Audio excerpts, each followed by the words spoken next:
Assalamualaikum warahmatullahi wabarakatuh. Saya Dr. Terandes Merah Budiman SHMH, Kepala Kantor Wilayah Kementerian Hukum dan Hak Asasi Manusia Aceh. Tahun 2024 sebuah tahun penuh harapan dan tantangan yang dinamis.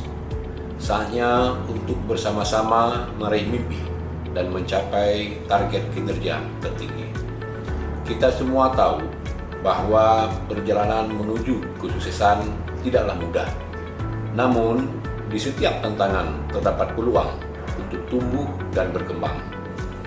Inilah tahun di mana kita akan melebihi batas diri dan meraih keunggulan bersama-sama. Setiap individu di sini memiliki peran penting. Kita adalah satu tim, satu visi. Mari kita bersama-sama menciptakan harmoni gerak yang penuh semangat, inspiratif, dan penuh inovasi.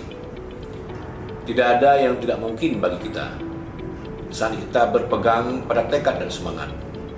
Kita akan menghadapi setiap tantangan dengan keberanian.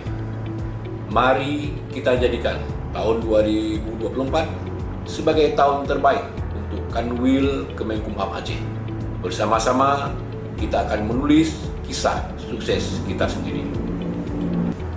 Mari bergandengan tangan, fokus pada tujuan kita, bersama-sama kita capai keberhasilan. Kanwil Aceh semakin pasti beret. Assalamualaikum warahmatullahi wabarakatuh.